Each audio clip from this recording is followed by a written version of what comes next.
Well, thank you for being here instead of all the hundreds of places you could be. Um, so, Lisa Fithian is on a book tour for this book, Shut It Down. She's been all over the U.S. Have you been international yet? Not yet. And you've been touring for, what, 3 months now? 2 months. So Lisa, there's so much, I need to read it for you. So Lisa's been leading nonviolent movements for social change since the mid-1970s.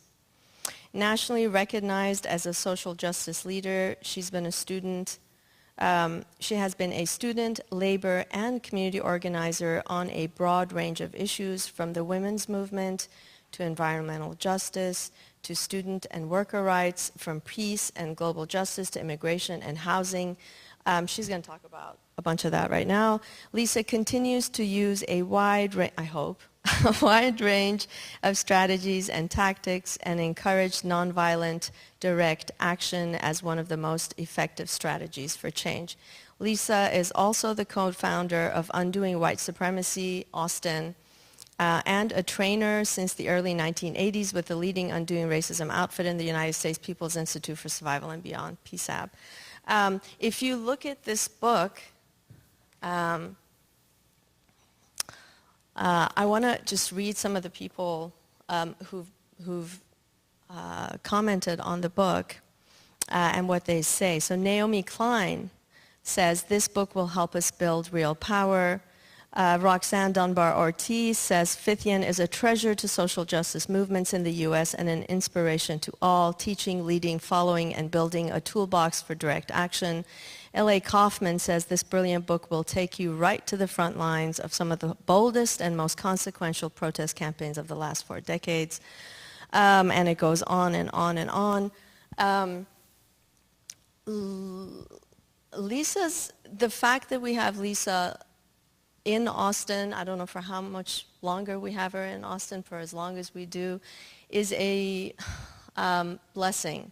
It's been a blessing for other organizers, myself included. She's somebody we look up to, and yeah, you'll see why in a second. All right, I will just turn it over to you. And I think I'm wired. Am I wired? Oh, I'm wired. Okay. Excellent. Good evening, everyone. Thank you so much for coming. I appreciate the opportunity to get to see new faces, particularly mostly young people who are interested in, like, how do we change the world? Because we're in trouble. Anybody else feel a little concerned about the state of our reality right now? Yeah, it's pretty intense. And I have been traveling, and all over I'm finding people who are, I really feel like there's a level of sort of psychic trauma out there, and we've been so, like, day after day just hit again and again that there's a lot of people like, what the hell are we going to do? So I live in Austin. I've been here since 2002. Yes, those were not lovely words of intro and lovely words of this book, but the truth is mostly I'm a street girl. I've been spending my life in the streets. And, you know, when I was a young person, I'm 58 now, so I'm not old yet, but I'm older than many of you. But when I was in high school, I was kind of a juvenile delinquent, but started channeling that energy and ultimately became president of the Student Government Association. Organized walkouts, organized efforts to get the school budget reaffirmed. They had cut it. It was like an austerity budget. And I learned 2 things. 1, that there was injustice, and 2, that people working together could make a difference. And I had no idea that that was going to put me on a path of life that I went on. Because when I went to college, I also became president of the College Government Association. And, you know, it was a small liberal arts college, housing shortage, trying to close the nurses program, and so we organized. We took over the administration building, did walkouts, did all kinds of stuff like that. So I was beginning to get a sense of, like, action as a way to demonstrate power. And everybody was like, you know, Lisa, you're going to be like a senator someday. You're going to be the first woman president. But you know, the more I worked sort of in the system, the more I realized that yes, there is power there and things happen there, but that the true power was when people went out into the streets and did shit that would create the popular mandate that the elected people would have to do something differently. And again, I saw, you know, when I was in college, I was started trying to figure out, and do you all know who Abbie Hoffman is? Anybody raise your hand if you know who Abbie Hoffman is? See this, look at this, one person in this room. This is part of the problem in the culture that we live in, which we're going to explore some tonight, sort of what is the nature of this culture that's been rooted in colonization and white supremacy and male supremacy. And one of the things it does is that it just doesn't teach us our history. Does anybody hear about this? Anybody remember the 1968 political convention in Chicago where they ran a pig for president, they did stuff, and there was a police assault, and there was the Chicago 8? Does anybody know that history? A little bit. Does anybody ever remember the Yippies? The Youth International Party. So Abbie Hoffman was a radical in the 60s, the founder of the Yippies. They were the ones that did this stuff in Chicago. He was part of the Chicago 8 conspiracy, went on trial. It was like one of the most politically theatrical trials in history. And I think there's a movie coming out about it again. But Abbie came to my college and spoke about, you know, this community organizing internship. So I was like, okay, that sounds great. I wrote him. And he was like, A+, come on up. But when I was graduating, I didn't hear a thing. I was like, oh, shit. And I decided to just pack my car and go. And this was up on I'm in Texas now. Okay. This was in New York, St. Lawrence River, major waterway that the Army Corps of Engineers was planning to retool that whole seaway. Hello, welcome, come on in. And again, I was working in the system. It was, Abbie went underground, and he actually went to the St. Lawrence River with his partner Johanna and was underground when they were organizing around this first fight. Okay, a whole new crowd coming in. I'm going to just give folks a minute to settle in.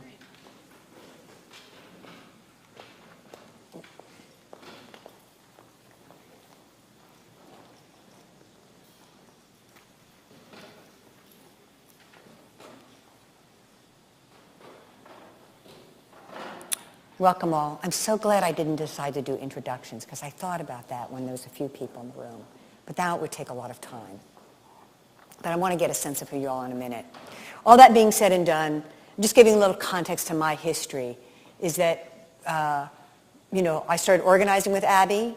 He was a brilliant strategist, a totally creative person. He was most well known for throwing money on Wall Street and watching the brokers scramble, and then they did an action to levitate the Pentagon. So there was a level of creativity that was emerging out of the 60s, utilizing direct action and really contesting power that Abbie was a key player in. And so I felt very fortunate to have him as a mentor because I knew I wanted to organize.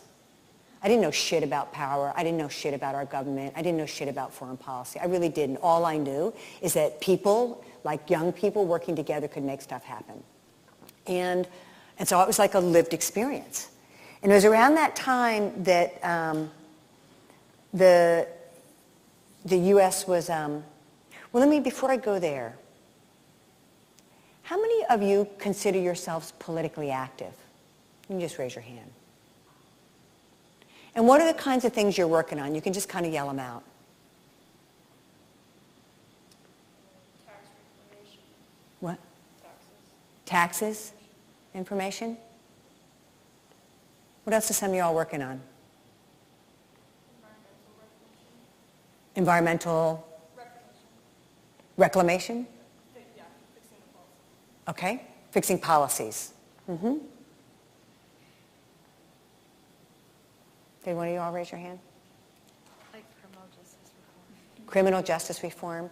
You know, one of the things I learned in political work is that if we can't hear ourselves, how do we expect them to hear us?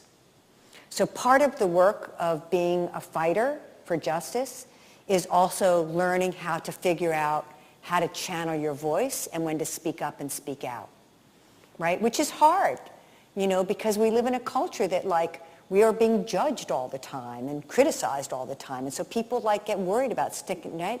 But at some point, you know, maybe just all stand up for a minute. Maybe I'll just stand up for a minute. Put your 2 feet solidly on the ground, bend your knees a little bit. Maybe you sway a little bit, put your hands out. Feel the support of the floor, right? Being flexible, moving. Because you got to be able to move, you got to be grounded and connected to this earth, but you have to be able to move quickly in case something happens. And so that's actually, and so now take a couple deep breaths. Before I ask this, are there any Trump supporters in the room? Okay, let's take a couple breaths.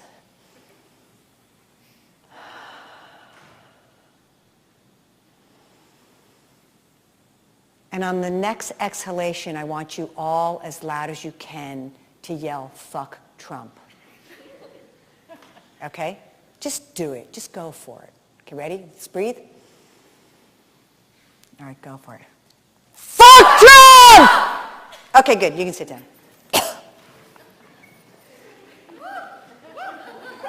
I was just in D.C. for 10 days with a group of friends, and we absurdly thought that maybe we could spark an uprising. Because what does it take to spark an uprising? In Puerto Rico, it was a small feminist collective that started to take action, that spawned that uprising. Right? In Hong Kong, it was a group of young people, right, who then, over a period of time, working with a professor, I believe, just trained thousands of people. History teaches us that it's often a small group of people that can ignite change. And so we went to D.C. and said, we're going to be out here for 10 days at the White House.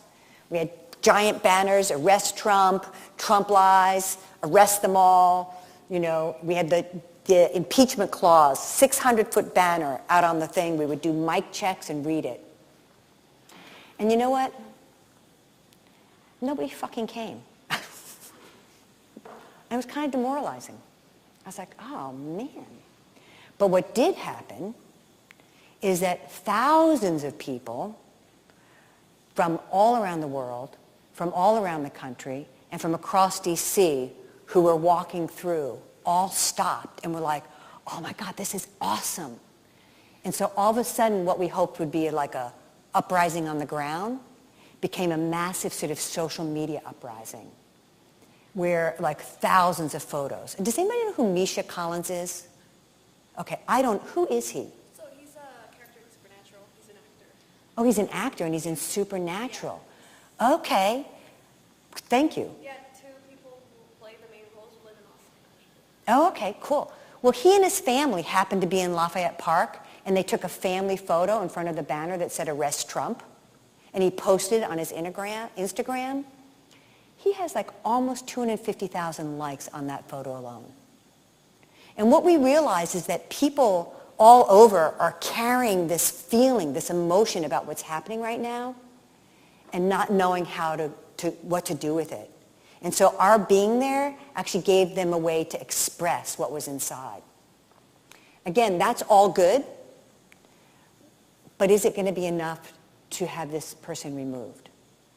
So I reserve the right not to be linear, because I might move around in this conversation, and I'm going to just share some ideas, and then often create some space for questions. So in my history and trajectory, it was after working with Abbie, I started to learn about what was happening in Central America.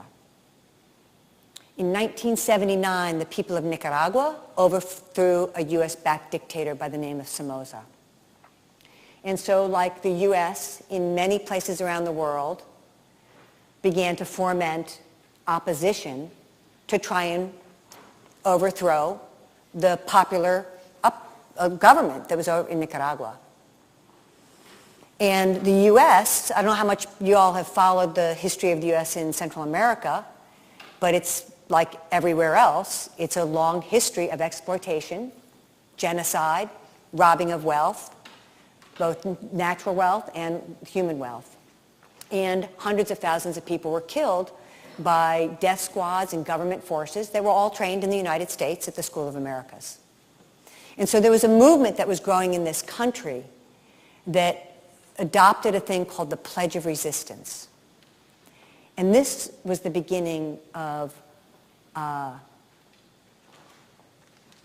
one, my understanding more about how things really worked and shattering any illusions I had about the nature of this country. But even more, it was a movement that was basically asking people to commit to risking arrest and engage in acts of civil disobedience in order to stop a U.S. invasion of Nicaragua. So this was pre-social media, my friends, pre-internet. And in a very short amount of time, tens of thousands of people all around the country signed this. Now, were any of you part of Occupy? The Occupy movement? Okay. So Occupy also was one of those moments where an idea, where there was like something happening in the culture, some small group of scraggly people took action, ignited people's imagination, and then it spread like wildfire. The pledge was like that back then. And so it gave us a way to organize where people were in these small self-organized groups as part of a network. And we could coordinate actions all around the country. And this is a model of organizing that I think is a really key for how we go forward in the future. So, having lived my life paying attention to things, I know things have always been bad. And I've also known that there's amazing things happening at the same time. But I think we are living in a time, and you are coming into your power at a time, where the rise of fascism in this country around the world is a real deal thing. It's also a time where the climate collapse, crisis, is growing at exponential rates. I'm not somebody that likes to spread fear. I think fear was one of the most powerful weapons that the state has to stop us. So I'm not about spreading fear. But I do like to be based in reality. Because if we're not dealing with what's real, we're just going to continue to go on with our lives, la, la, la, la, la, la, la, and the shit's coming down. And you all know the definition of insanity? Does anybody share with me the definition of insanity?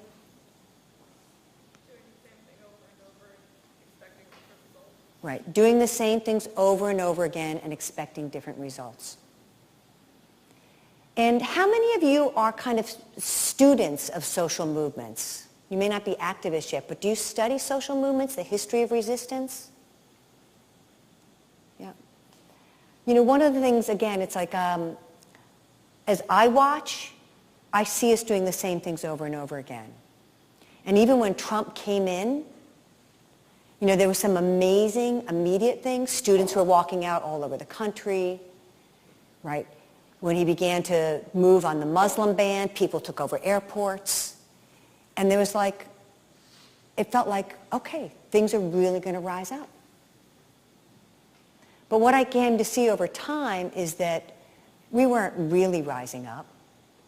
We were reacting and doing one-offs and then moving to something else. And I want to be clear, there's some amazing stuff within that. Like actually here in Austin, I think it was in January, February of 2017, the Muslim community was preparing a rally day at the Capitol and a lobby day and a rally. And they put out a call for help, because the year before, some dude with a big gun came and took the mic. And so over 2,000 people in Austin came out and linked up arms 3 rows deep and formed a huge perimeter around the Muslim community so that they could exercise their First Amendment rights and to do it in a way where they felt safe. That blew my mind. I was like, wow. We can actually come together to support and stand in solidarity with one another. But I haven't seen those numbers again yet in Austin. So what does it mean to like truly build power?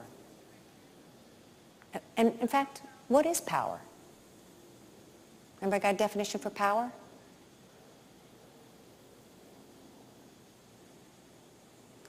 Well, I'm not surprised because we're not taught to really think about power. Hello, friends. More folks rolling in the back. So, anybody want to throw out a definition of power?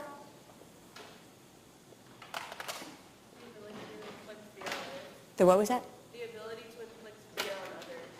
The ability to inflict fear on others. Anybody else got a definition? Do you think of power as a bad thing? Do you have a negative frame on it at all? I see some people saying yes. So power defined is nothing more than the ability to act.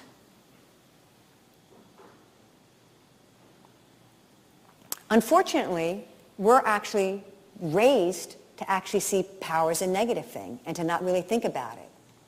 Because these systems that we live in have an interest in us not having and knowing that we have power. And that's what I think we're dealing with today. People are feeling powerless about what can we do about all this stuff. So there's different kinds of power. And I think when I learned this, it was super helpful for me to begin to understand the dynamics of the culture that I was in.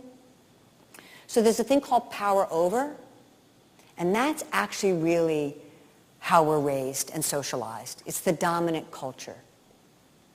And it's this idea that all of us, as we grow up, are led to believe that somebody else, knows better about what you should do with your life. The parents, the teachers, the doctors, the priests, the religious people. And so we spend a lot of our time trying to be what somebody else wants us to be. All the time giving up our power. There's a thing called power with, and that's actually what I've been spending my life working on, and that's why I really like that network kind of organizing that the Pledge of Resistance did, which is that kind of shared power, where we recognize that each and every one of us has power and has something to contribute. There's power within. Every single one of you has the power to change the world. Never doubt that. I often think of that as spirit as well, chi, that life force. But so many of us, again, it's hard to access that because we're so caught up in all these other things. And then there's a place called power under. And this is actually where I think we mostly live. It's the counterpart to power over. And one night, it was like, I got a bunch of people arrested in D.C. I was waiting outside of jail. It was 2 o'clock in the morning, and I went into the 7-Eleven to pee. And I said, can I use the bathroom? And as I tell this story, I think to myself, why did I even ask? Right? But I said, can I use the bathroom? And he said, sorry, ma'am, there's no public restroom. I said, I didn't ask if there was a public restroom. I asked if I could use the bathroom. And he said, sorry, ma'am, you can't. I said, wait a minute. Let's be clear. I could, but you're not willing to let me because you're afraid of what your boss will say at 2 o'clock in the fucking morning. He's like, you're right. Use the bathroom. So I share that story because I want to just extend an invitation to all of you. Whenever you find yourself saying you can't do something, I want you to really dig a little deeper and find out if you can't do it or if you're not willing to do it because you have some fear about what will happen if you do. Because the thing about those fears, they move so quickly in our body, we're not even conscious that that's what's at play, and we don't often explore more what's really happening. And so what that means is that we are living pretty powerless lives. So there's another piece to this that's important to understand. I want to just sort of lay out some of these, how to think about some of this stuff. Because what I've learned in organizing is that there's how do we think about some things, and then how do we do some things, and then how do we understand the natural process of change. So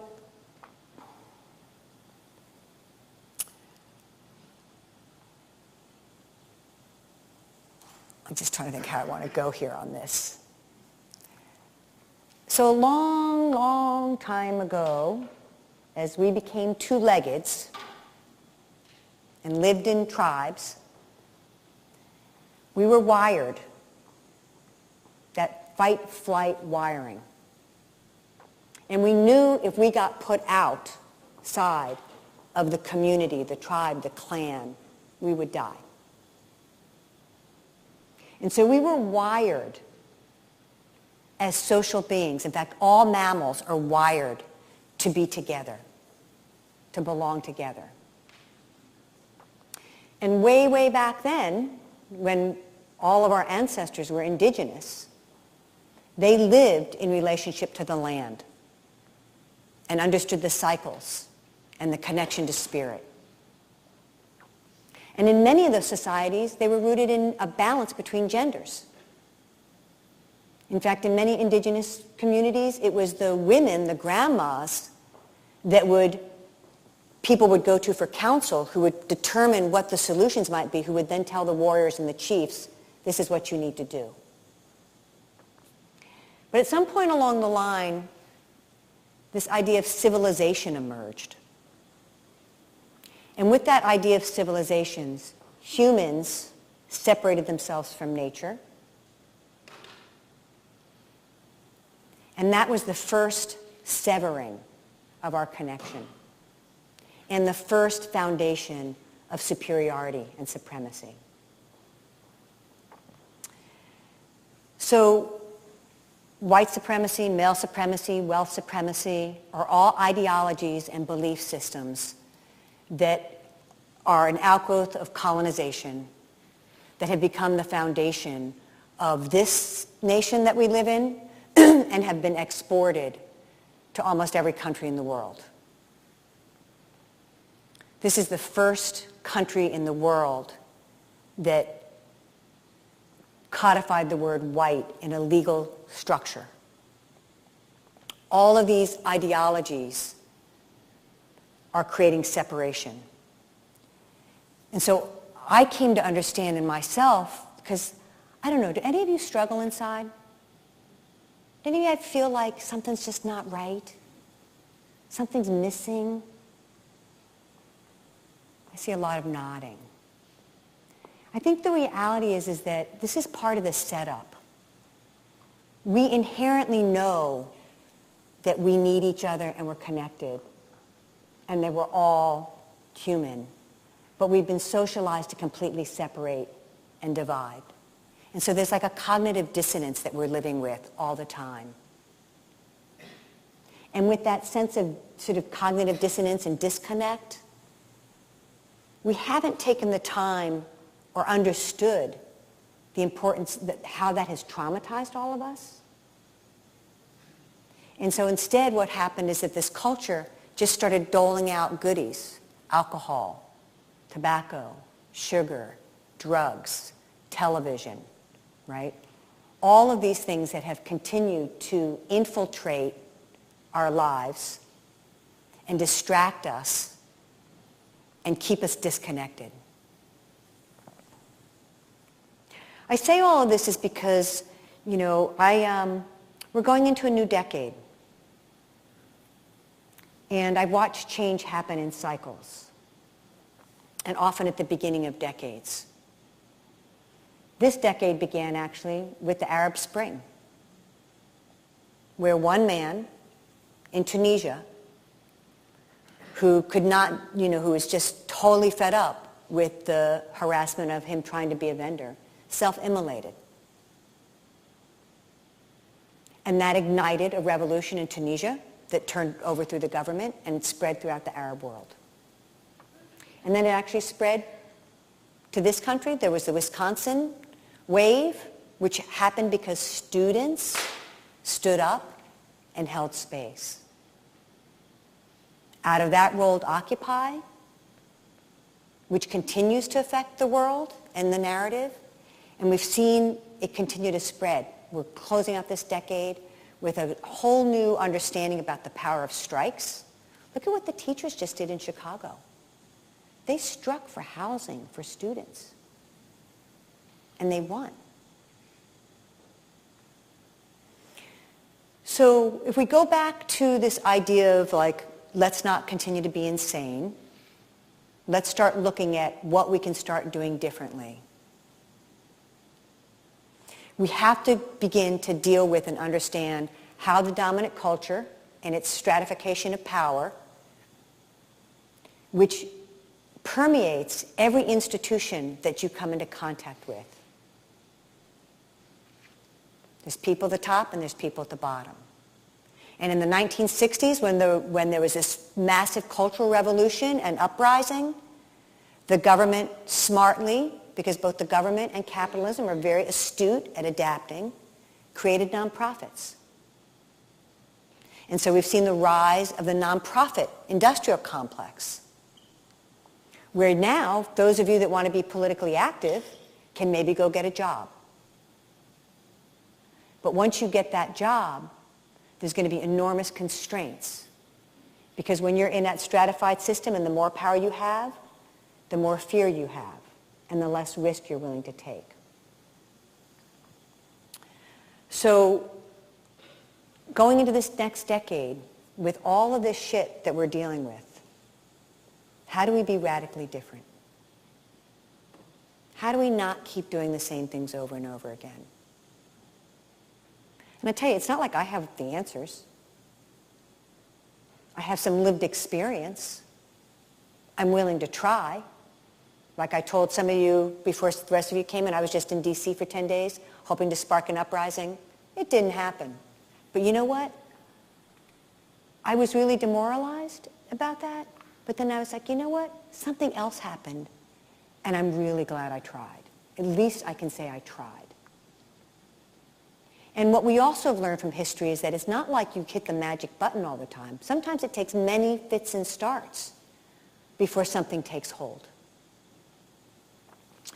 So the key lessons that I take away and that I'm in the still, because I'm still learning,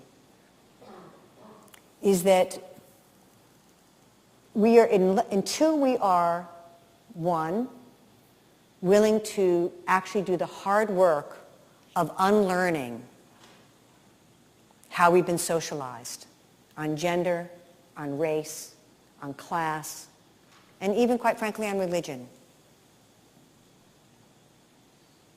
And for those of us that are white, who have been benefited with unearned privileges since the founding of this country, and that have been, for the most part, that privilege has been invisibilized. We just, it's like we're fish in the water. I've always learned to believe that the people with the most power have the greatest obligation to reshuffle the deck.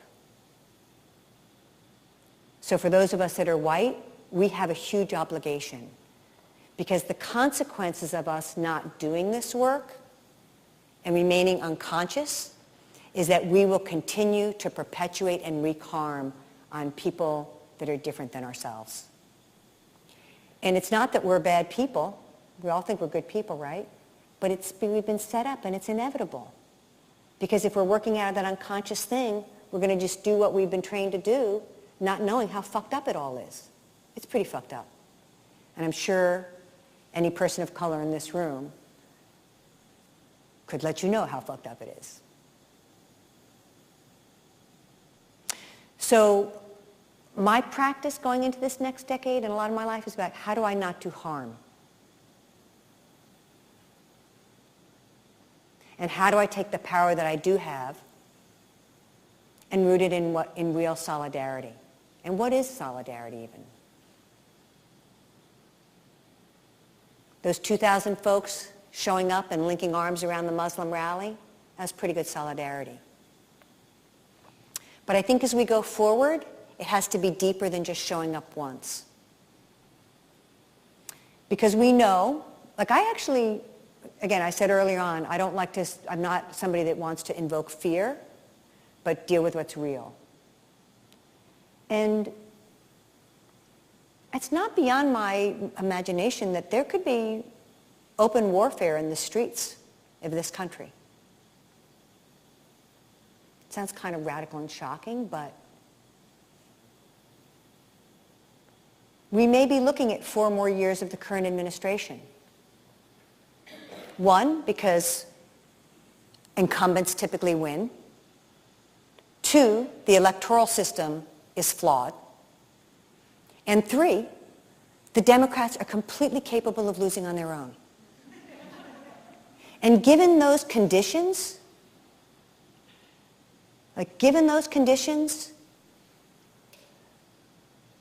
the rise of violence and attacks and gun violence and the collapse of the climate and the competition and water and, right? The world is radically changing, my friends. So we have to figure out, are we going to radically change too?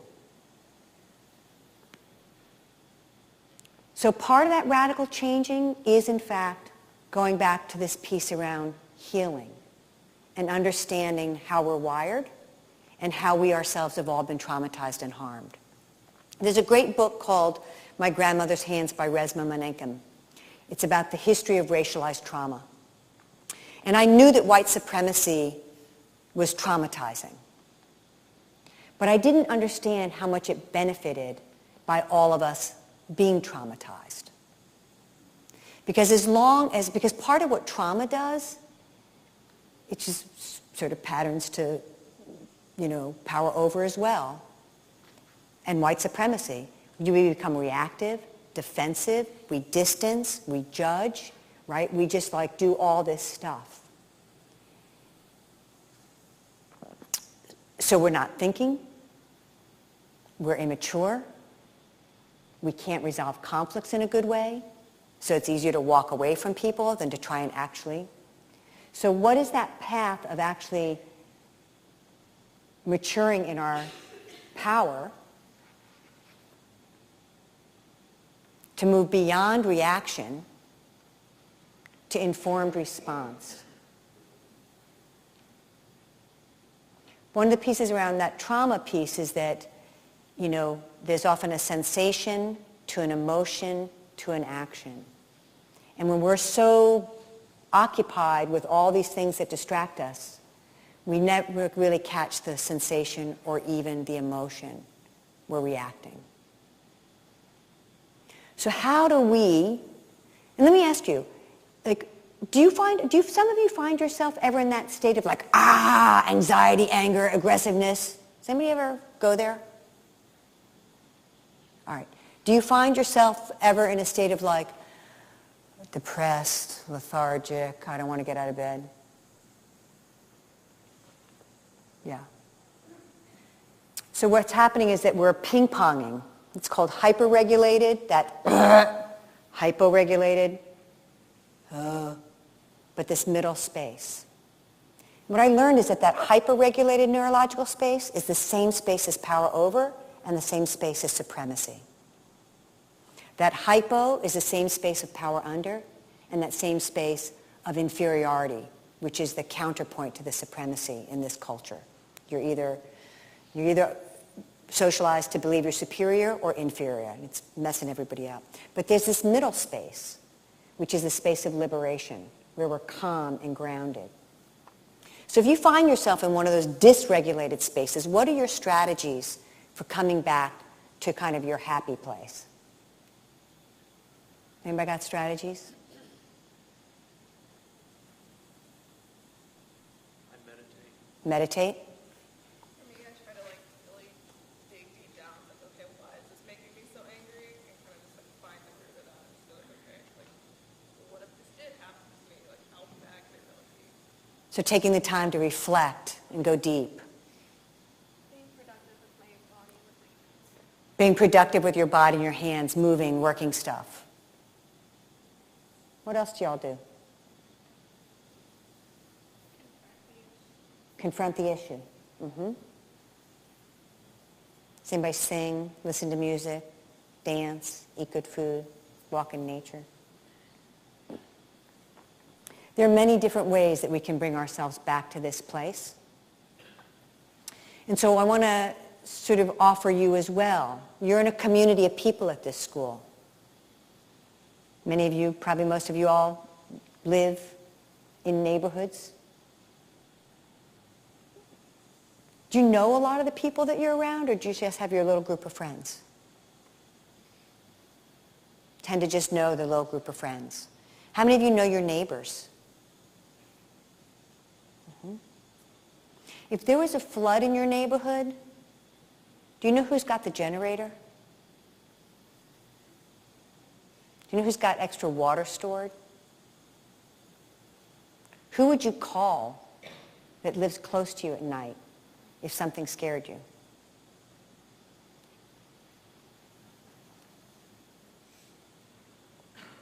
So because of the disasters, both human and natural, that are increasing at scale, I believe that one of the ways that we can best prepare ourselves is not only to do the work to heal ourselves and to regulate ourselves, but also to reconnect with our communities and people, get to know people more. And when I say get to know people more, I'm talking about in a really deep and more authentic way.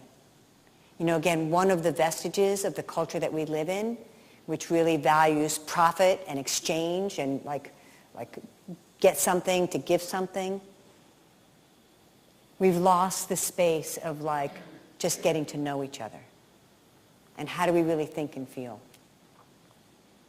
So doing that kind of healing work, doing that kind of relationship building, beginning to think about how do we protect our communities are some of the foundational pieces of this work. The other piece is igniting your imagination of what could be different. So one of the things that I learned, I did a lot of work with the janitors where we were shutting down bridges. And it was through that work that I began to understand the importance of creating social disruption, creating a crisis. And I've come to believe that that idea of creating crisis is actually an essential part of the change process.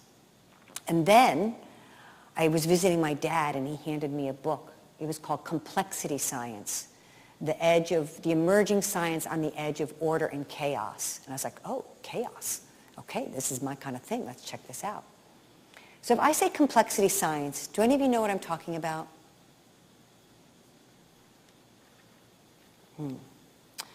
Well, it's permeating our world. And it's all over. And you actually do know a lot of what it's about.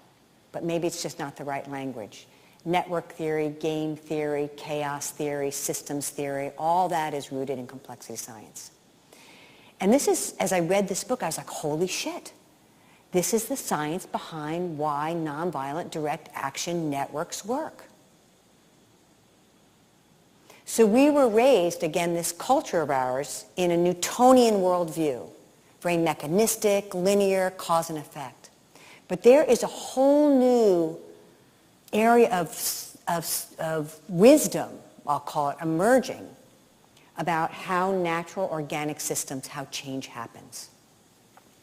And this is actually permeating, and it actually is like a reclamation of indigenous wisdom, but through the sciences. And one of the pieces in it is that everything that, well, basically, there's a place in this process called the edge of chaos. And it's that edge of chaos where new things can emerge. So in any dynamic system, status quo reinforces the old order and ultimately will lead to death. But it's that dynamic space that allows new things to emerge. Same thing around feedback. Negative feedback reinforces status quo. Positive feedback allows new things to emerge.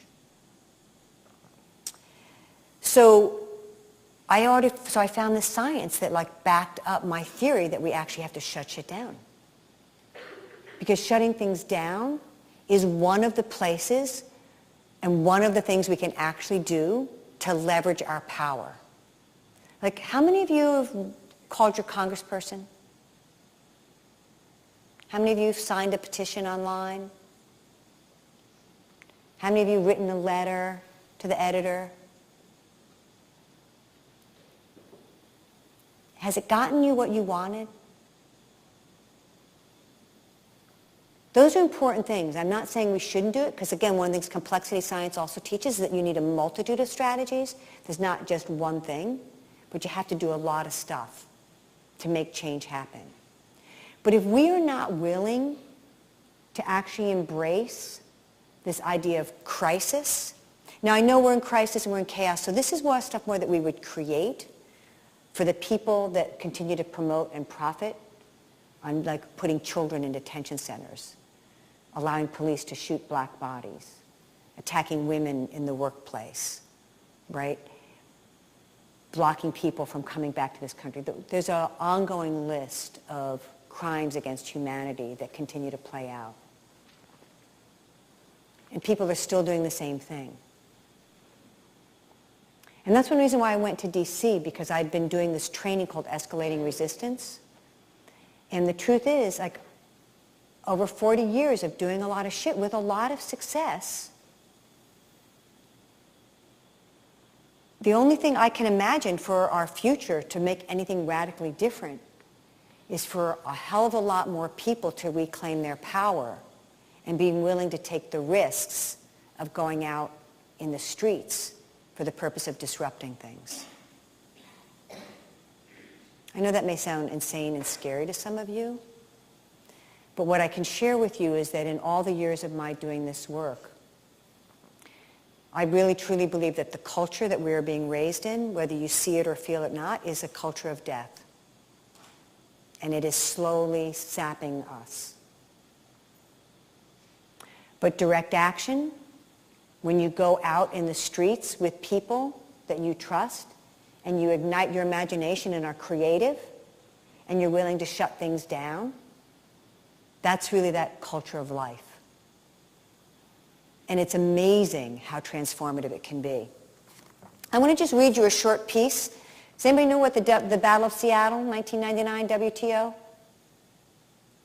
I know, it was only 20 fucking years ago, friends. So maybe it's not enough history time yet to be really considered history. But again, I'm just over the course of the scene. Okay, let me ask you this. Can any of you give me dates? What are the dates that you think most people in this country would know? What are the dates that we collectively all know? 9/11. 1492. 1776.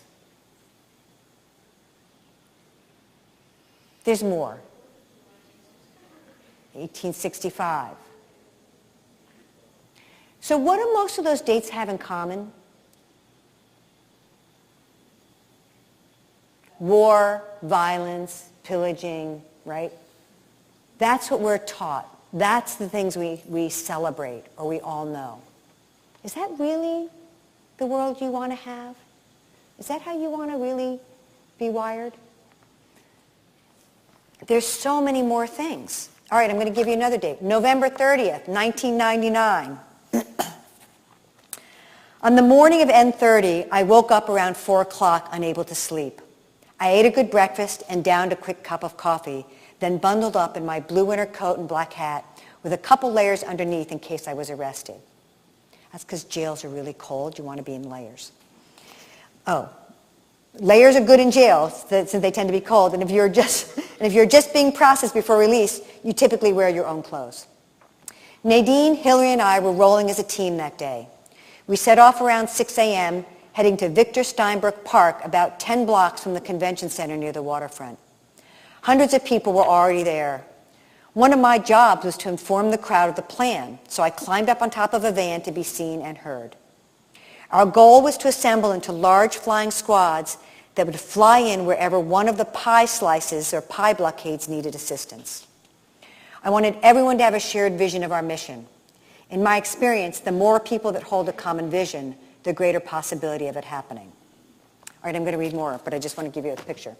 So in Seattle, the World Trade Organization, which was like going to become the global arbitrator of trade rules, it was completely undemocratic. 3 dudes would be deciding the fate of like policies all over the world that would inflict harm on the environment and on people and workers. So the convention center was in the middle of Seattle, and the Direct Action Network drew a giant circle around it and made pie slices. And what happened is that as more and more people came, we trained people. We organized people into affinity groups, which I talked about earlier, this structure for direct action and networks. And people went and they'd scout where they might set up a blockade to prevent the delegates from getting inside to the WTO meeting. And over the course of the week, as more people came, we would do spokes council meetings, which is a process of self-governance that was much more directly democratic than people voting.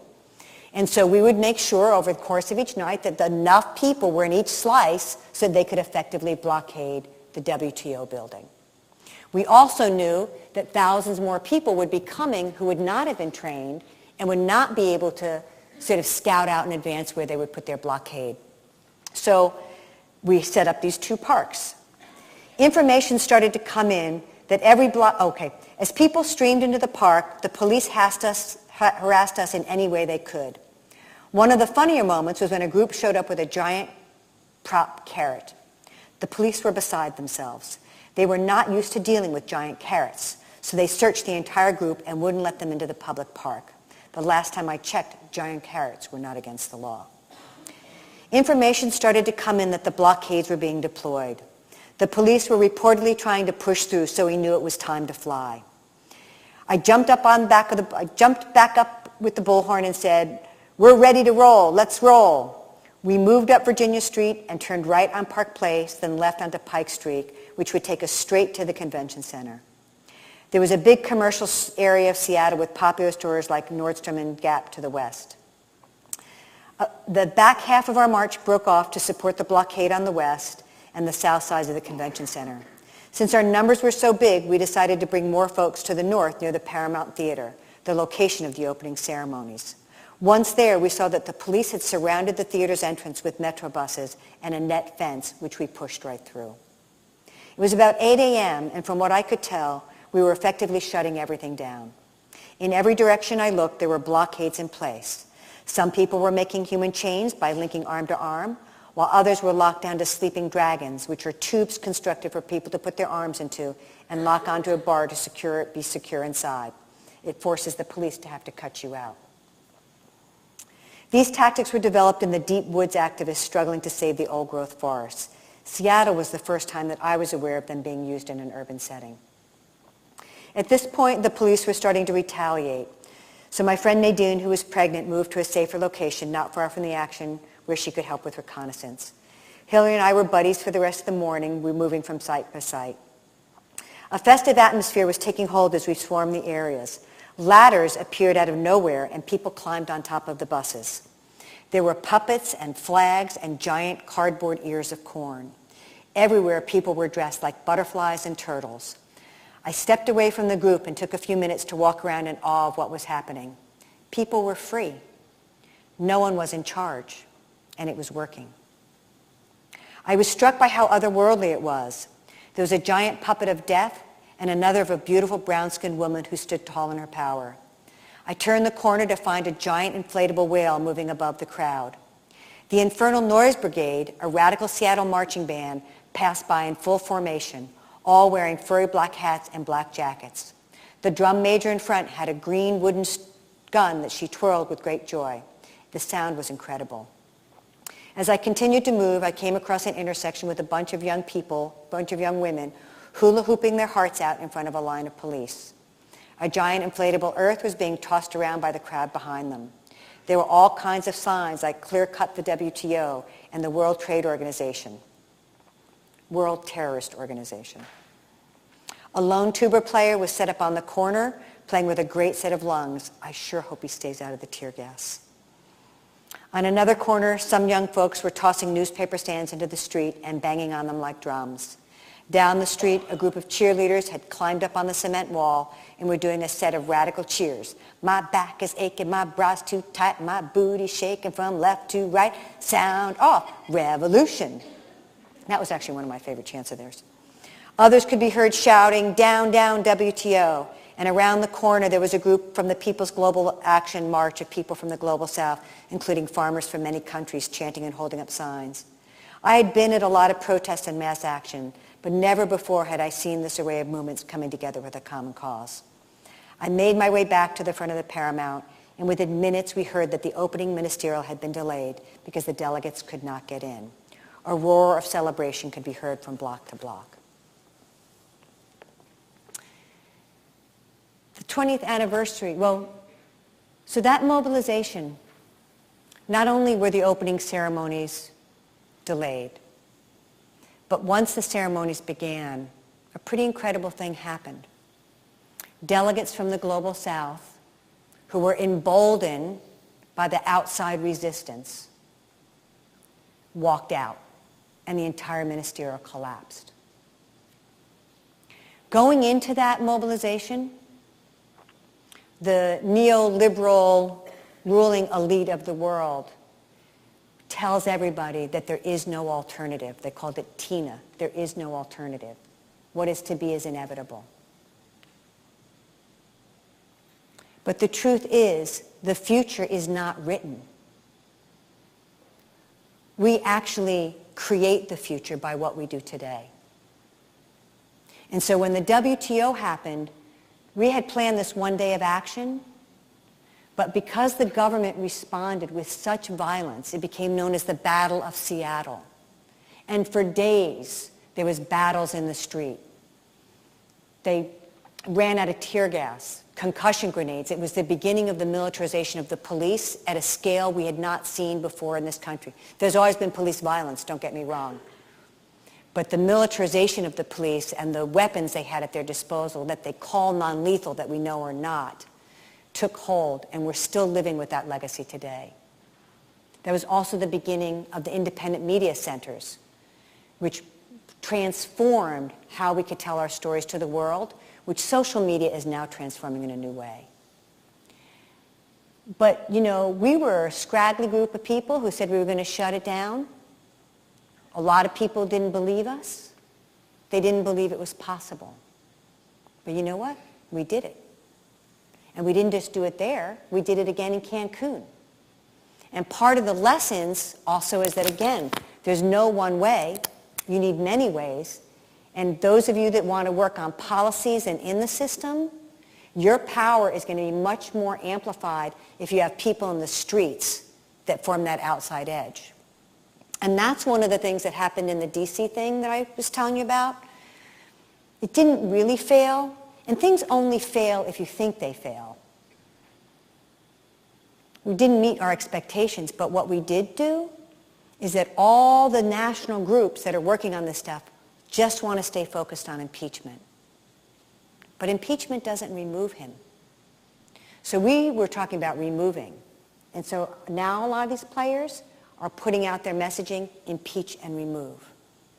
So again, a small group of grassroots activists who had some illusion of igniting an uprising did in fact unleash people's imagination, a place for that expression, and help change the narrative. And in a world of global communications, the stories that we tell are also creating the future. So how do we start reclaiming, learning about all the amazing things people have done? How do you all understand that what you do today and tomorrow in your community is not only creating the future, but is also creating history at the same time? Right, so what is the history that you want to create? What is the future that you want to live in? What are you willing to do to manifest that vision? Because they ain't going to give it to you. They're going to continue to steal your wealth. And wealth is not money. It's our lives, our connection to one another, our connection to the planet.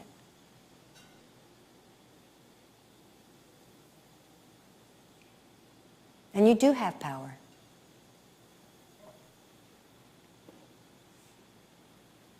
And the best antidote, is that the right word? Antidote to fear is courage.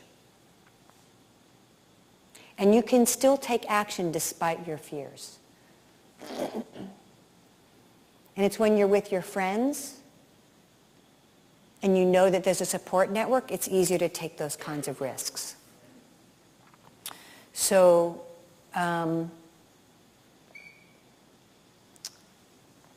part of what I'd like to say is that direct action not only gets the goods, it saves our lives. And so I hope each and every one of you think about taking each other's hands, like holding on, dreaming and sharing that dream, because we really all want a lot of the same thing. You have to walk through the fire. There's no going around it. You have to go through the fire. But it's a fire of transformation. And if you rise up and act bravely and love back what you have in this moment, will create the world that you want right now. So I want to appreciate you all for coming. I want to open up a space for questions, comments, curiosities.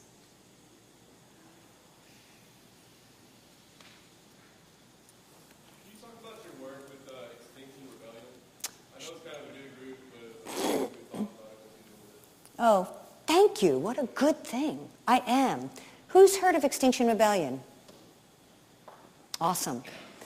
So, a little over a year ago, a bunch of folks in London decided to shut the city down by blocking all the bridges for a number of days. They are taking action because they understand that the climate is in collapse. And they believe that that social disruption is a key part to how we might stop what's been happening.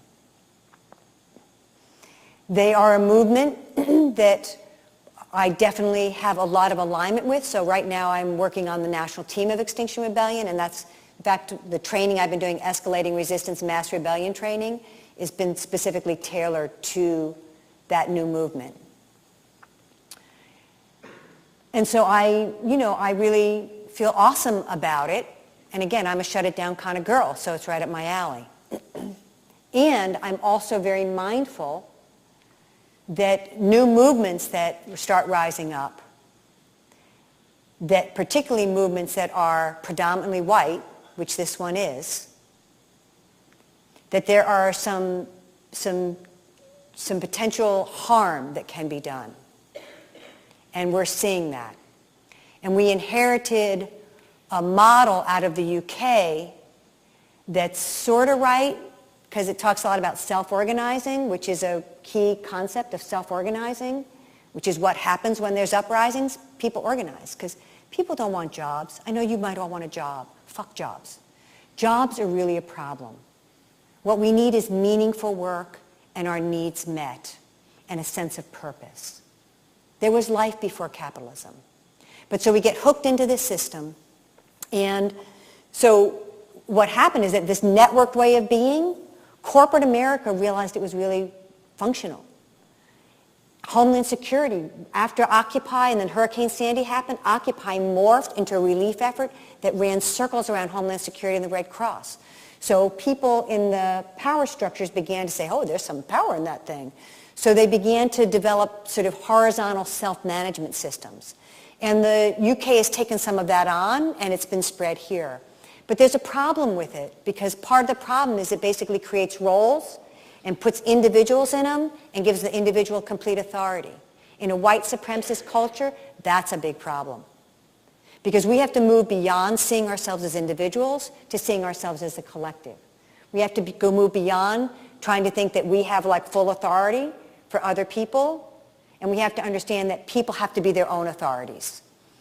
And so the other thing that happens is that when new movement starts, and young people sometimes too, it's like, hey, we're the ones that's going to save it all. We're the new kids on the block. This has never happened before. When there have been indigenous people and black and brown communities and poor communities that have been fighting around environmental justice and climate justice for a very long time. And so again, our exuberance and our passion, which we definitely want to embrace, we also have to continue to develop our analysis and understanding of history. Is that a theme here today? History? We got to know our history. Because if we don't, we'll keep making the same mistakes. And even in this community, let me ask you, how many of you know of the organization named PODER? Couple folks. PODER, People Organized in Defense of the Earth and Her Resources. They've been around. They came out of the Chicano movement. They have an office on the east side, or they did have an office on the east side because they struggle like everybody. But you know, did you know there used to be a thing here called the tank farm? They're just, where am I? Probably not too far from here. On the east side, all the oil corporations had this major farm of these giant oil tanks that was completely polluting this side of town. They beat that and moved it out. The Holly Power Plant, polluting the neighborhood, they closed that. Roy Guerrero Park, have you been to Roy Guerrero Park? It exists because of PODER. Fighting back on the last Code Next, have you been following the land code rewrite here in Austin? Right? They helped form the Eastern Crescent Right to Stay Coalition. We defeated it, but they're bringing it back. So there have been people in this community. In fact, people know about the 1928 Master Plan. So Austin used to be one of the most integrated cities in the South. In 1928, the city employed a master plan which segregated the city. And it said if you were black or brown, you have to live on this side of town in order to access utilities. So they segregated the city. And then the east, what was east of I-35, was zoned 90% industrial. So here you have this huge displacement to the east side of black and brown folks in an industrial area. And now you've continued with this whole new wave of gentrification, also known as colonization, right? A lot of people are being displaced again. But so Extinction Rebellion it's grown quickly. It's in over 50 cities. It's a movement that's trying to get its legs under it. It's very much a movement that talks about the importance of having regenerative culture because they understand healing is important. But it's also talking about that we actually, again, have to be with what's real. We have to grieve, be willing to grieve the losses, the extinction of so many species, the death of so many people. And we also have to begin to understand that the migration crisis that we're facing is also a result of climate. As drought insecurity, food insecurity, islands going into water, that is driving this huge migration crisis. So they're growing, they're trying to figure it out. I think they're doing some great stuff, and we've been doing a lot of work. In fact, I will say this, and then I'll shut up and go to another question. The UK had 3 demands. The US added a 4th demand, which is on climate justice and reparations and the rights of Mother Nature.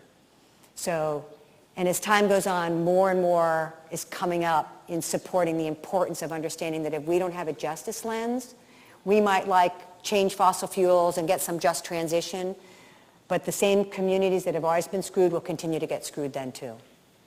Any other questions, comments, hopes? What do you bring with you to direct actions? You know you're going to need tear gas or pepper spray. Yep, definitely. So you want to protect your eyes. You want to protect your breath. So you might wear goggles. You might wear a bandana. A lot of people talked about put vinegar on their bandana, but that makes me as sick as the tear gas, so I use lemon. In the global south, people use onions. But part of the question is layers of clothes. You might have some padding depending, because you've got to deal with projectiles as well as chemicals. But you have to know where you are in the fight, because in any big thing, there's the front line, which is the highest risk. There's sort of a midline, which might be holding space for those taking the highest risk. And then there's some that have to get out because they can't take risks. And so when I often organize, we have, sometimes it's color-coded. So if you're somebody that knows that you're red and you want to go to the front line and be full on, you might want to have a whole gas mask. If you know you're just holding space, a bandana and all might be sufficient. If you know you want to get out, you'd still want to have that in case the tear gas, but then you have an exit strategy. So you have to sort of know where you want to be and who you want to be with and what risk you're willing to take. And then, it's like, again, these are chemical weapons that they use. And so you also want to make sure that you're not bringing your clothes in your house. Always leave a plastic bag outside. Have another change of clothes. You got to take a shower afterwards, but not a hot shower. You got to take a cold shower because a hot shower opens your pores and helps those chemicals get in more. So, and it's like even friggin' crazy that we even have to think about this in order just to exercise your rights. But this is the reality. If you really want to organize and contest power, they're going to come back at you. And we talked earlier about fear. Again, if we know our history, we know that the greatest power they have is their willingness to kill us. And they have done that. And they do it to keep the rest of us immobilized. And even in this day and age, we sometimes think about, oh yeah, that was back then. It's not. It's happening now. Did you see that the kids in Hong Kong all wrote letters to their parents that I may not be coming home? I mean, that's deep. So yeah, this is not a joke. This work for social change is not a joke. It's not a game. But it has to be full of joy. Because if we just, we have to have I always used to say you have to hold the horror and the awe, because it's both of those things. There's horror out there. But when people come together and we're creative and we're in the streets and we go through the fire, it can be incredibly joyful.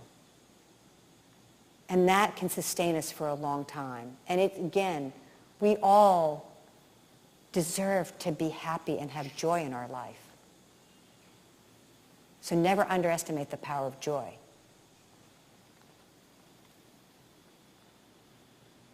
Other questions? Comments? What do you think needs to be done in order to actually make a change in just all the policies that are, or even the environmental change? Just what do you think that we as people who might not be all the way involved as in the high government can actually make policy?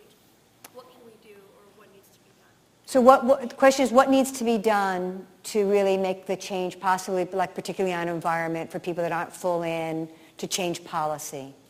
So there's a lot of wisdom about what needs to be done. We have to stop fossil fuel extractions immediately. We have to switch over to renewables.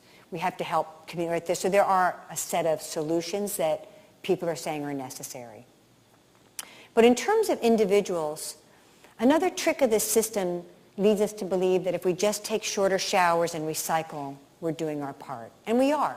That's important. Because change, system change, happens inside and outside at the same time. Because the empire of power over is inside all of us. And so as we change inside, things will start to change outside. And as things change outside, we'll change inside. So in terms of what could you all do? What could you all do? I have no idea. Where does this campus get its energy? Does it use renewables? Where do they source their food? What's their water use system? You could look at just changing this institution. You could hook up with some of the other community groups. There's an Extinction Rebellion here, right? You could call a protest on your campus just to wake people up and do a speak out. I mean, so I think what I would say is that get with your friends. Go hang out, have dinner, fantasize. What are you all interested in? Are you artists? Are you singers? Are you dancers? Are you flyer makers? Are you filmmakers? Right? You could go around and film and interview students. So there's any number of things that could be done.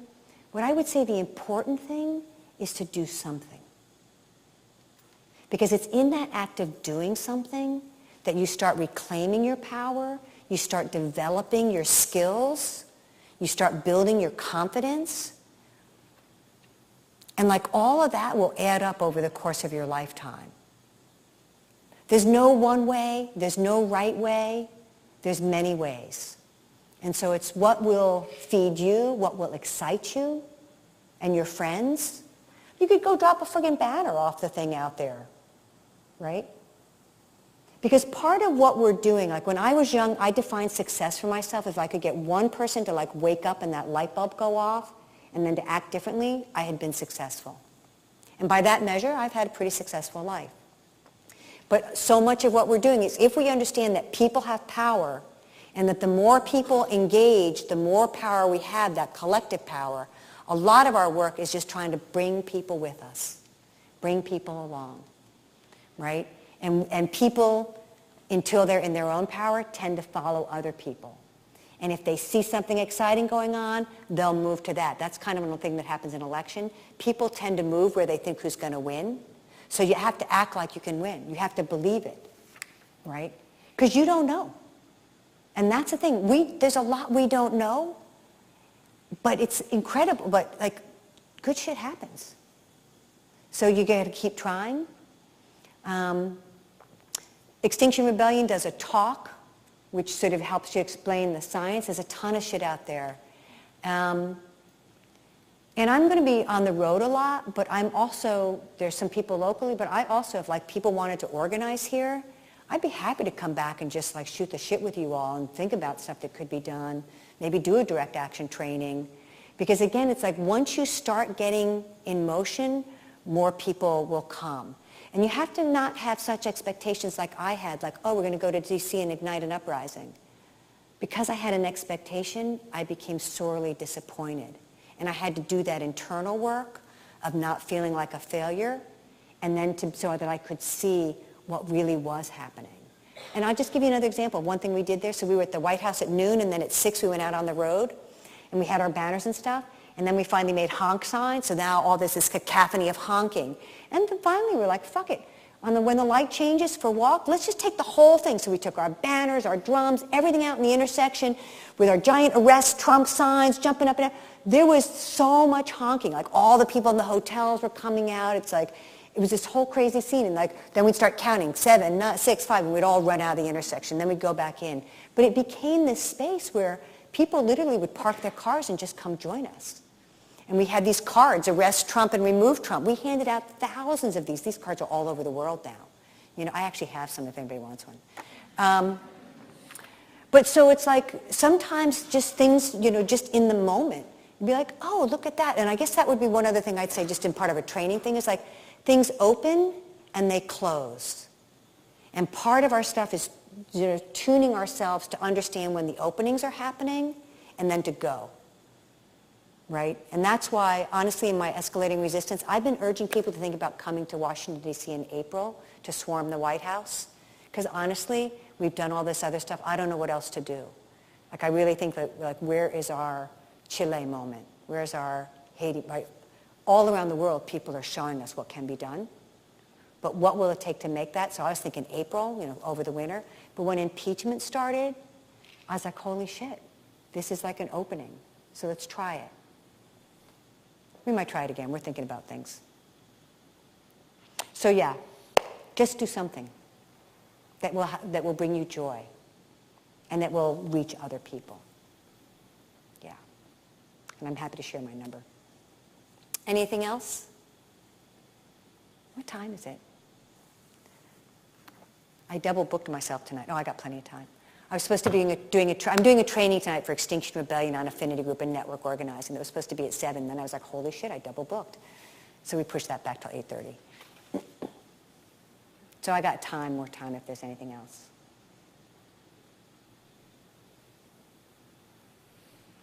Well.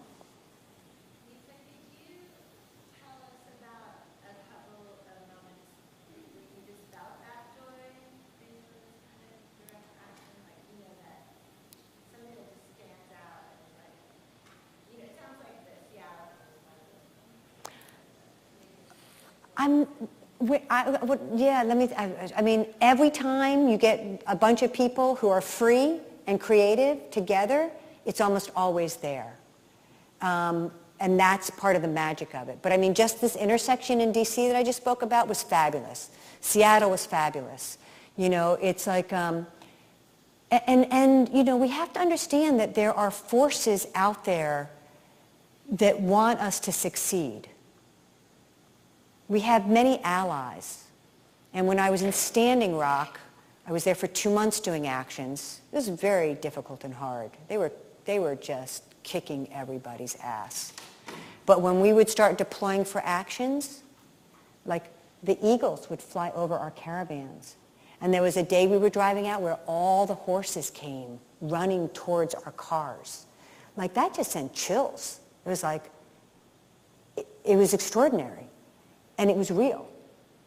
So that's what I always try and remind myself. Like our ancestors, right, made a lot of choices along the way that led to our being here for a reason. And they're rooting for us. And the descendants, your children and your children's children, they desperately need you to try and create a different world right now. So other joyful moments. Shutting down the bridge in Washington, D.C. with the janitors. That was a fucking blast. We put cars. Well, actually, I'll tell this story. So we bought a bus. We wanted to block the bridge. We did these weeks of rage. We shut it down December 94, March of 95, September of 95, trying to unionize the janitors across the city, shutting things down, crazy stuff. And we wanted to block the bridge at the end of the week in December, block the bridge at the beginning of the week in March, shut down Congress on the rest of the week, and then in the final week, we wanted a bus. So I called and I got this bus. I was like, hey man, this is an art project. I got this art project, and could you just bring this bus to this parking lot? And he's like, I'll give you cash. And he's like, I've sold a lot of buses. I've never done one like this. Oh, just an art project, no big deal. So we get this bus. Then we buy what would be called a dead van. The car barely drove. We made it like a bus. We made props of chalkboards, because one of the things in the janitor fight is that there was a budget cut. Like all the rich building owners got all the money. They didn't pay their taxes. School budgets were being cut. Libraries were being closed. That impacted the children of the janitors. And there's also a thing in labor law that means you have to be a little whatever. So we had this caravan of like 2 U-Haul vans full of props with desks and chairs and chalkboards cemented into tires, all the shit, driving through Virginia, around. The police are all on another bridge waiting for us, but we rope-a-doped them and went to another bridge. And we shut this down, and Mauricio was driving the bus. So we have what's called slow cars behind us to create space. So they're like civilians in cars that have nothing to do with us, but they just happen to line up and go slow. And Mauricio pulled the bus over in one fell swoop, blocked 3 lanes. The other bus wedged behind. We set up the classroom in the middle of the bridge, completely shut it down. The janitors were out in flying squads. We called, we're like, we got the bridge. They come running up. Yay, we got the bridge. We take it over. We got the keys for the bus, throw it in the river. And, we just shut the whole thing down. But I hadn't gotten the title for the bus from the dude yet, so I had to call him back to get the title. And he said, I know what you did with the bus. I was like, I know you know what I did with the bus. He says, oh, my daughter's an activist. This is so exciting, blah, blah, blah, blah, blah. So it was totally awesome.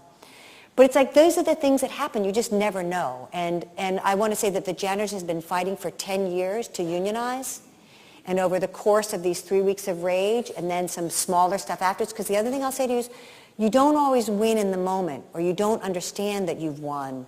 Because the powers that be never want to solve a problem as a result of being forced to do it. So they might dither around a little bit until you get to a place where then they can settle and do the thing. So it was like a year and a half later, all the janitors went union in the city, 70%, raised wages, health insurance. And they're all unionized today. And there's no question in my mind that it was a result of our willingness to create social disruption. Because oftentimes the corporations are the part of the problem. And so you have to create the crisis so that the politicians have to intervene, because they in some ways have a responsibility for keeping things civil. And that's actually part of the strategy with Extinction Rebellion. Shut the cities down. Blockade streets, bridges, and I hope this coming April we're going to do something more significant. So yeah, just be creative, be bold, and it can be a blast. My book is full of lots of stories like that. Anything else? Was this at all useful? Was that another hand? Thumbs up. Yeah, yeah. Sure. So one of the things that you're saying is to go back to history, know your history. Well, as you go through history, it starts to bring up certain feelings, right? Me being a Hispanic and a woman, and you're starting to hear this, how do you not internalize the hate as it's a us versus them? You know, because it starts to bring out a little bit of rage, and if I want to be proactive and stay proactive, how do I separate that feeling of us against them? Does that make sense? It does. So one thing that you all could have access to is that, so I do a lot of work with a group called Undoing White Supremacy Austin, Undoing Racism Austin. My mentors in really understanding the dynamics of racism and white supremacy is the People's Institute for Survival and Beyond. And we've been so successful over the past 5 years of like organizing around this and made some significant changes that the city is in fact funding 11 trainings a year for the next 5 years. And so they're happening monthly, and it's like half city staff and half community. So any of you could get into that training. It's a 2.5-day training. I first did it in 1987. So one of the things I can say to you about the training is that for a lot of people of color that do it, and there's a lot of biracial people as well, you know, everybody's got their own particular lived experience. But for a lot of people of color, the training helps them make sense of their lived experience. Because sometimes when you live in this culture, and I'm not a person of color, but it's like it can make you think you're fucking crazy. And when you begin to understand how this was all set up, that's why it's called Undoing Racism, because they say if this was an arrangement and a franchise that's been replicated, and what's been done can be undone. But we have to understand what's been done. And so for a lot of people, my dear friends who have been socialized on the inferiority side of that internalized oppression, starting to understand, yeah, there's a lot of anger that can come out. But there's also some healing. As a friend of mine said to me, she goes, oh, I don't have to keep hating white people anymore. Because part of what happens is that if I asked each of you what a definition of racism, there'd probably be a different definition for each of you in the room. And as long as we have a different definition, we can't solve the problem. So these trainings help you all have a shared analysis, a shared language, a shared understanding of history, so you can actually have a real conversation about this stuff. So part of that is doing the training. For those of us that are white, when we start learning the history, there's also a lot of pain. I was born in Georgia. We moved up north when I was young. My mom gave me a bunch of photos of some of my ancestors, and so I just went with curiosity and Googled Reynolds family, Coweta County, and slavery. Sure enough, they were the first slaveholders in Coweta County. So for those of us that are white, somewhere back in your ancestry, you probably have ancestors that were either slaveholders or did some stupid shit. But you know, that's part of our healing. Because that's the thing about these systems of oppression, is they harm all of us. Everybody is harmed. White people are just comfortably sick because we've had access and goodies. But we're still sick. And so that's why I feel like that healing piece, like again, if I was to take, you know, again, I know that you're, so yeah, some of the most important things to do aside from just like the history and the action is also learning that we have a healing thing that needs to happen, or else we're just going to continue to play out those dynamics. So with the anger, or like, it's about taking the time to process it. And again, for those of us that are white, it's often people tend to go to guilt and shame, and that has nothing of value. We need to know our histories. We need to be with what's real. We need to educate ourselves. We need to understand how white supremacy manifests. And we do a thing called unlearning circles, where we look at how white supremacy manifests and issues of accountability, and we spend a lot of time looking at that because, again, we've all been socialized into a set of behaviors that are very harmful, not only to other people but ourselves. And really, when I was growing up, I used to beat myself up on all this different stuff, and then when I learned about white supremacy and how it manifests, I was like, holy shit, this is just me enacting white supremacy, and I'm beating myself up because it's destroying me. I'm buying into the fact that I'm of no value, and I'm supposed to be perfect, and I can't be perfect, and I'm supposed to be an individual, but I'm failed. It's just like, it's a mess. But there's a way out. We have to understand that we're in it. And there's so many resources and so much wisdom that's emerging, not only on oppression and colonization, but on neurology and healing and on action, and how do we create change. So and the complexity of science, ton of wisdom. Like your generation, you have no idea how many important wisdom and gifts have been carried forward from those that have come before you for your generation. Like, you really have the potential to be amazing change agents because of the benefit of people who have come before you, if you're willing to learn that. So I've given up this idea of hope, because hope or whatever, but I believe in possibilities, and I think there's tremendous possibilities. Anything else? Do you have any advice on how to shut it down with the older generation with Thanksgiving coming up? With what coming up? With Thanksgiving coming up, these ideas, advice with talking to our parents. Talking to our parents, how to change the older generation with Thanksgiving. Well, one thing is to learn the history of Thanksgiving or Not Thanksgiving, but the ideas of radicalism. Not with Thanksgiving, just overall. I think it's just because Thanksgiving's coming up, we're mostly going to be surrounded by family who are older, so like expressing our ideas or trying to express our ideas. Okay, yes, good. But also, hey, I learned about a different story of where Thanksgiving came from. Did you know this story? So one of the things with people is asking people questions, sharing our experience, coming in with a lot of facts doesn't really move people. And so I think for my family, I just try and, if I have a stepbrother that said something really racist, I might just be like, whoa, that really hurt me that you said that, and I would appreciate you not saying anything like that again, in my home. So there's a way of which we have to have some boundaries with people. But what the People's Institute would say is that you can't throw anybody away, especially family, right?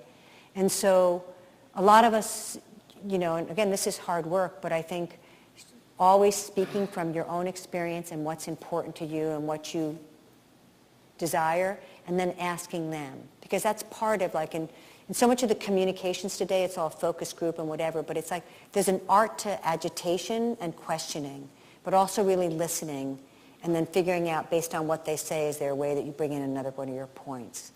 There's a group called Surge, Showing Up for Racial Justice. They've got a website. They also have, particularly on issues of racism, they've got talking, kits on how to deal with your family over the holidays. So it's showing up for racial justice. But this is what I would say. This is life work. I'm 58 years old. I'm still learning. There's a lot, right? And so even for our parents and our siblings, and doing work against oppression and racism, it's life work. Working to get free, it's life work, because it's been entrenched for so long. And that even if we make progress, the system snaps back. And so that's the idea of building more and more together so that we can be that counterforce. Other questions? Where can you keep track of things that you're up to, or maybe how do we, or for myself, I want to get involved more, but I don't know where to find the information to do so. Right. I'm on Facebook. There's so much information out there, it's hard to keep track. But there used to be a peace and justice calendar for Austin. There was like the progressive folks, and they had a calendar of everybody's activity, and it went away.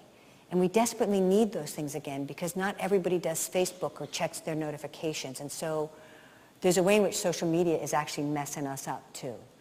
So there's different listservs here, depending on what you're interested in. Like the Undoing White Supremacy has a listserv. There's a group called Third Coast Activists that puts out social justice events. I don't know, anybody else got any other local stuff? It's a different world now that is hard. And part of it might be what you're interested in too. So like, you know, Extinction Rebellion, there's a group here. They're on Facebook. Again, I'm happy to share with you, or you can reach me through Facebook, try and get you connected based on what you're interested in. Yeah. Yeah, I wish the points of entry were very easy, but they're not always easy. That's why you can just create your own and not wait for anybody else. Don't ask to use the bathroom, just use it. All right, friends.